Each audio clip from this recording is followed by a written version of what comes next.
তুরস্কের রকেটসান যারা প্রায়শই চমকে দেয় বিশ্বকে। তুরস্কের অস্ত্র পৃথিবীতে যে বিপ্লব ঘটাচ্ছে তার নেপথ্যে রয়েছে এই রকেটসান।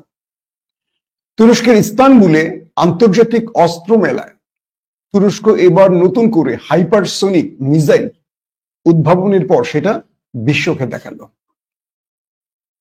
বলা হচ্ছে টাইফুন ব্লক 4 এই হাইপারসোনিক মিসাইলটি শত্রুর রাডার সিস্টেমকে ফাঁকি দিতে পারবে, ইলেকট্রনিক জ্যামিং সিস্টেমকে ফাঁকি দিতে পারবে এবং যে কোনো জিপিএস কে বিট করতে পারবে। শুধু তাই নয়, 800 কিলোমিটার দূরে এটি শত্রুকে টার্গেট করে নিখুঁতভাবে আক্রমণ করতে পারবে। এবং আরো বলা হয়েছে যে এই টাইফুন ব্লক 4 মিসাইলটি সাম্প্রতিক সময়ে যত হাইপারসোনিক মিসাইল আছে, ইরানের কাছেও আমরা জানি অনেকগুলো হাইপারসোনিক আছে, তো এটা একটু ভিন্ন ধরনের। ধরেন ইরানের যে মিসাইলগুলো আছে এগুলো আমরা দেখতে পাচ্ছি যে অনেক সময় মার্কিন প্যাট্রিয়ট কিংবা থার্ড কিংবা দখলদারদের আয়রন ডোমের কাছে আটকে পড়ে। তবে ইরান তার 12 দিনের যুদ্ধে যে সাফল্য দেখিয়েছিল, খাইবার বা আরো বেশ কিছু মিসাইল ব্যবহার করে, এই ধরনেরই বাট এটার আরো বেশি শত্রুকে আঘাত করে ধ্বংসের ক্ষমতা বেশি। অর্থাৎ এই টাইফুন ব্লক 4 এটি যে কোনো ধরেন পারমাণবিক নিউক্লিয়ার ওয়ারহেড এটা বহন করতে পারবে। পাশাপাশি এটি যখন ইন্টারসেপশন আসবে, ধরেন এটি দখলদার দেশটিকে টার্গেট করলো, আয়রন ডোম এটাকে টার্গেট করলে এটা তার অবস্থানকে পরিবর্তন করতে পারবে। এটা সোজা না গিয়ে এটা কখনো তার অবস্থানকে পরিবর্তন করতে পারবে, যেভাবে ফাইটার জেটগুলো পাইলটের মাধ্যমে যখন আকাশে ফাইট করে, যেমন ভারত পাকিস্তানে আমরা দেখেছি তারা লড়াই করছিল, তো ভারত যখন রাফায়েল নিয়ে আসছিল তখন পাকিস্তান J-17 থান্ডার এবং J-10C দিয়ে আকাশে তাদেরকে বিট করেছে। এবং যখন ভারতের টেরিটরির মধ্যে ঢুকে গেছে পাকিস্তান, ঢুকে তাদের ব্রহ্মস মিসাইল কারখানা, তাদের বড় বড় সামরিক স্থাপনাকে হিট করেছে, তখন নিচ থেকে শত শত ইন্টারসেপশনের মিসাইল ছড়া হয়েছে। পাকিস্তানের পাইলটরা তাদের J-10C দিয়ে, J-17 থান্ডার দিয়ে সেই মিসাইলগুলো, ধরেন একটা যুদ্ধ বিমানকে টার্গেট করে অজস্র মিসাইল ছাড়া হচ্ছে, বৃষ্টির মতো ছাটা করে দেখেছেন আপনারা সোশ্যাল মিডিয়া বা খবরে। তো পাইলটরা সেই মিসাইলগুলোকে ভেদ করছেন, তারা আকাশের মধ্যে এমন ভাবে ক্যারিশম্যাটিক অবস্থান নিচ্ছেন, উঁচুতে যাচ্ছেন, নিচে যাচ্ছেন, ডানে যাচ্ছেন, বামে যাচ্ছেন, জাস্ট আকাশের খেলছেন আকাশের মধ্যে এই ফাইটার বিমান দিয়ে। তো এভাবে ভারতের সকল মিসাইলকে ভেদ করে টার্গেট করে আক্রমণ করে ফিরে এসেছিল পাকিস্তানের মিসাইলগুলো, যুদ্ধ বিমানগুলো। তো বলা হচ্ছে টাইফুন 4 এই মিসাইলটি, তুর্কি মিসাইলটি, তারা ইন্টারসেপ্ট মিসাইলকে প্রতিহত করার সক্ষমতা রাখবে। এবং হঠাৎ করে কেন তুরস্ক এই হাইপারসোনিক মিসাইলটি বিশ্বের দরবারে হাজির করলো, তার প্রধান একটি কারণ বলা হচ্ছে দখলদার দেশটি তার চারপাশে মুসলিম দেশে, ইসরায়েলের কথা বলা হচ্ছে, তার চারপাশে মুসলিম দেশে যেভাবে যুদ্ধ ছড়িয়ে দিচ্ছে, এতে করে তুরস্ক এখন এই মিসাইলকে নিয়ে চিন্তা করছে। যেমন সাম্প্রতিক যুদ্ধে ইরান দখলদার দেশে যুদ্ধ বিমান না পাঠিয়ে কেবল মিসাইল দিয়ে আক্রমণ করেছে। এতে করে ইরানের একটি লাভ হয়েছে কি, যুদ্ধ বিমান পাঠালে নর্মালি দেখা যায় যুদ্ধ বিমানের সাথে পাইলট থাকে, একটি যুদ্ধ বিমান ভূপাতিত করলে একজন পাইলটের জীবন চলে যায়। একজন পাইলট অনেক মূল্যবান একটা দেশের জন্য। কিন্তু ইরান যে কাজটি করেছে, প্রথম দিকে তার স্বল্প মাত্রার অথবা তার দুর্বল বা তার পুরনো মিসাইলগুলো ছেড়ে দখলদারদেরকে প্রতারিত করেছে। অর্থাৎ প্রথমে ধরেন 500 মিসাইল ছেড়ে দিয়েছে পূর্বের, যেগুলো ইরানের আর কারণ কাজে লাগবে না, এগুলো বিক্রি করতে পারবে না। তো দখলদাররা কি করেছে, আমেরিকা কি করেছে, বা পশ্চিমা দুনিয়ার এই বিভিন্ন লেয়ারের আকাশ প্রতিরক্ষা সিস্টেমগুলো কি করেছে, এই 500 মিসাইলকে ইন্টারসেপ্টের জন্য 500 মিসাইল তারা মেরেছে। ধরেন থার্ড থেকে, প্যাট্রিয়ট থেকে, ডেভিড স্লিমিং থেকে বা আয়রন ড্রোম থেকে 500 মিসাইল মারতে হয়েছে এগুলোকে ইন্টারসেপ্ট করতে। তো একটা মিসাইলের দাম ইরান যে বাড়িয়েছে ধরেন তার দাম 10 টাকা, আর দখলদাররা এগুলোকে ইন্টারসেপ্ট করার জন্য কথার কথা ধরেন সেখানে 1 লক্ষ টাকার মিসাইল, একটার দাম 1 লক্ষ টাকা।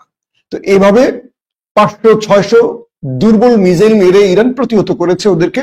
এরপর ইরান ফাঁকে ফাঁকে ফাঁকে ফাঁকে তারা মূল্যবান হাইপারসনিক মিসাইল গুলো মেরেছে, যেগুলো দখলদার দেশটির ভেতর গিয়ে লন্ডভন্ড ঘটিয়ে দিয়েছে।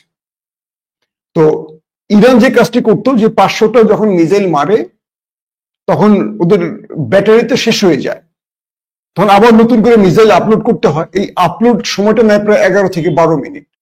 এই সময় ইরান তার হাইপারসনিক মেরে বসে। যখন হাইপারসনিক মারে এটি ইরান থেকে 11 মিনিট লাগে মিসাইল আপলোড করে ওকে হইতে। 8-9 মিনিটের মধ্যে 2000 কিলোমিটার চলে যাচ্ছে ইরানের মিসাইল হাইপারসনিক।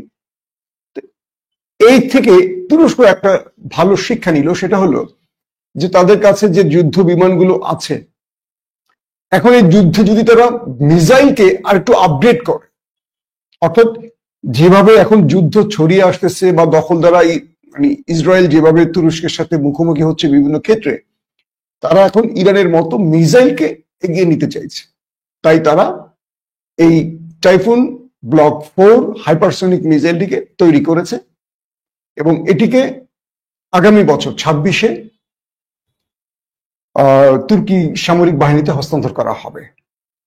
দর্শক, এবার আসছি আপনাদের প্রধান শিরোনাম যে খবরটির জন্য ওয়েট করছেন সেই খবরে। সাম্প্রতিক সময় সিরিয়াকে ভেঙে কয়েক টুকরো করার ষড়যন্ত্র করছে নেতানিয়াহু এবং তার দেশ। সেজন্য তারা দ্রুজ জাতিগোষ্ঠীর মধ্যে ইন্ধন দিয়ে আরব বেদুইনদের সাথে সিরিয়ার ভেতরে একটা যুদ্ধ লাগিয়ে দিয়েছে। এই পরিস্থিতির আলোকে একটা গোত্র যুদ্ধ ছিল বেশ কয়েকদিন সিরিয়াতে, এবং সিরিয়া সরকার এটা দমন করতে গিয়েও তারা বেশ মানে ভালো রকম ক্ষয়ক্ষতির মুখে পড়েছে। পরবর্তী সেখানে ভিন্ন গেম দিয়ে সিরিয়া সেখানে দখলদারদেরকে সরিয়েছে। এরই মধ্যে খবর আসছে যে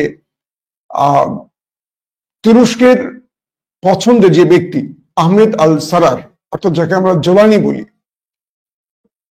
তাকে 3 দফা হত্যার চেষ্টা করেছে দখলদার দেশটি। বলা হচ্ছে যে এই ব্যক্তিকে ইসরায়েল জমের মতো ভয় করে। বলা হচ্ছে আহমেদ সারাকে হত্যায় 3 বার চেষ্টা করেও ব্যর্থ হয়েছিল তুরস্কের গোয়েন্দা বাহিনীর কারণে। দখলদারদের দৈনিক মানে ইসরায়েলের গণমাধ্যম ইয়েদিথোত, শব্দটা হলো ইয়েদিওত, তারা জানিয়েছে যে সিরিয়ার প্রভাবশালী নেতা আহমেদ আল সারাকে অন্তত 3 বার হত্যা চেষ্টা করা হয়েছিল। প্রতিবারই তুরস্কের গোয়েন্দা সংস্থা হস্তক্ষেপ করে তাকে রক্ষা করেছে। প্রথমবার দামেস্কের প্রেসিডেন্সিয়াল প্রাসাদের কাছে হামলা করা হয়, সেটিকেও ব্যর্থ করে দেয় তুরস্কের গোয়েন্দা সংস্থা। দ্বিতীয়বার সিরিয়া জর্দান সীমান্তের দেরা প্রদেশে সফরের সময় রুট পরিবর্তন করে বাঁচানো হয় তাকে। অর্থাৎ দ্বিতীয়বার যখন আহমেদ আল সারার সিরিয়া জর্দান সীমান্তের দেরা প্রদেশে যাচ্ছিলেন, হঠাৎ করে তুরস্কের গোয়েন্দারা আহমেদ সারাকে তার এই পথটাকে বন্ধ করে দিয়ে ভিন্ন পথ ব্যবহারের নির্দেশ করেন, যে আপনি এই পথ ব্যবহার করবেন আরেক পথে যাবেন। অটোমেটিক যে পথটি তিনি যাওয়া শুরু করছিলেন প্রথমে, সেই পথেই বোম্বিং করে দখলদার দেশটি। তারপর আহমেদ সারা বুঝতে পারে যে না, এই পথে তিনি গেলে এতদিন ওপারে চলে যেতেন। অর্থাৎ দ্বিতীয় দফা তুরস্ক তাকে রক্ষা করেছে। তৃতীয় দফা তার উপর আক্রমণটি হয় আরো ভয়াবহ। দামেস্কের ভেতরে তার নিয়মিত ব্যবহৃত যে পথ, অর্থাৎ আহমেদ আল সারার দামেস্কের ভেতরে যে পথ দিয়ে সবসময় চলাফেরা করেন, সেখানে ফাঁদ পেতে রাখা হয়েছিল তার বিরুদ্ধে। শেষ মুহূর্তে তুর্কি গোয়েন্দা মিল্লিক ইস্তেকবারাত তিশকেলাতে এমআইটি আর কি, তার শনাক্ত করে সেই পরিকল্পনাকেও ব্যর্থ করে দেয়। অর্থাৎ প্রতি মুহূর্তেই আহমেদ সারার জীবন হুমকিতে রয়েছে এবং তাকে দখলদারা বাঁচতে দেবে না এই টার্গেটেই প্রতিদিনই নতুন নতুন পরিকল্পনা তৈরি করে তাকে হত্যা চেষ্টা করছে, আর তাকে নিবিড়ভাবে গোয়েন্দা তথ্যের মাধ্যমে রক্ষা করে চলছে তুর্কি গোয়েন্দারা। দর্শক, এই মুহূর্তে সিরিয়ার ভেতরে দখলদারদের মূল টার্গেট আহমেদ আল সারাকে সরিয়ে দিয়ে তারা সেখানে একটা পুতুল সরকার বসাবে তাদের পছন্দের। এবং তুরস্কের প্রেসিডেন্ট এবং তুরস্কের পররাষ্ট্রমন্ত্রী আজকে বলেছেন, হাকান ফিদান তুরস্কের পররাষ্ট্রমন্ত্রী, তিনি বলেছেন সিরিয়াকে ভেঙে দখলদার দেশটি যে স্বপ্ন দেখছে সেখানে আঞ্চলিক আরো কয়েকটি গোত্র রাষ্ট্র তৈরি করতে, রাজ্য তৈরি করতে, এই স্বপ্ন ব্যর্থ হবে ইসরায়েলের। তুরস্ক প্রয়োজনে দখলদারদের সামনে বাধা হয়ে দাঁড়াবে, অর্থাৎ ইসরায়েল সিরিয়াকে ভেঙে টুকরো টুকরো করে, তারা যে স্বপ্ন দেখছে টুকরো করে তারা তাদের মতো করে আঞ্চলিক শক্তির দাপটে সেখানে প্রবেশ করবে, এটি তুরস্ক তাদের হতে দেবে না। তারা বলছে সিরিয়ার ভূখণ্ড বা স্বাধীনতা রক্ষায়, তাদের অখণ্ডতা রক্ষায় তুরস্ক তার সামরিক পদক্ষেপ গ্রহণ করতে প্রস্তুত। মানে হলো তুরস্ক দখলদারদের বিরুদ্ধে সামরিক যুদ্ধের জন্য প্রস্তুত আছে যদি তারা সিরিয়াতে কোনো বড় ষড়যন্ত্র করে থাকে। এবং আহমেদ আল সারাকে সব রকম সহযোগিতা করতে প্রস্তুত তুরস্ক। এবং ইসরায়েলের নেতানিয়াহুকে উদ্দেশ্য করে তুরস্কের প্রেসিডেন্ট রজব তাইয়্যিপ এরদোয়ান বলেছেন তিনি একজন সন্ত্রাসী, এবং এই রাষ্ট্রটি একজন সন্ত্রাসীর মাধ্যমে পুরো ফিলিস্তিনকে আজকে একটি কি বলবো দুর্ভিক্ষ বা একটি জেনোসাইডের দিকে নিয়ে যাচ্ছে। এরদোয়ান বলেছেন তিনি কোনো রাষ্ট্রপ্রধান নন, তিনি একজন সন্ত্রাসী। তিনি একটি নিরীহ জাতির উপর যেভাবে হত্যাযজ্ঞ চালাচ্ছেন, এটি পৃথিবীতে আর কোন রাষ্ট্রের এরকম নজির নেই। তিনি বলছেন আন্তর্জাতিক মানবাধিকার সংগঠন, আন্তর্জাতিকভাবে জাতিসংঘ সহ বিভিন্ন ফোরাম, তাদের প্রত্যেকের উচিত তার বিরুদ্ধে আইনি ব্যবস্থা নেওয়া।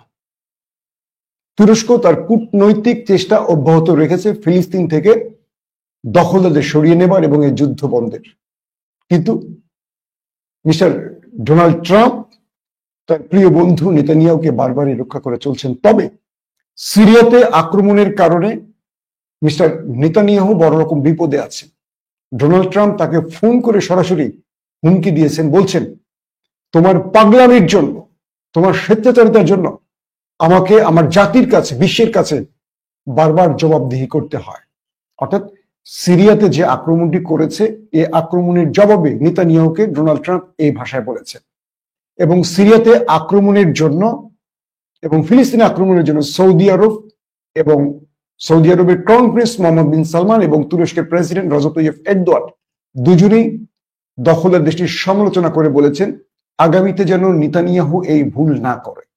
যদি এই ভুল দ্বিতীয়বার হয় তাহলে এর জবাব দেয়া হবে।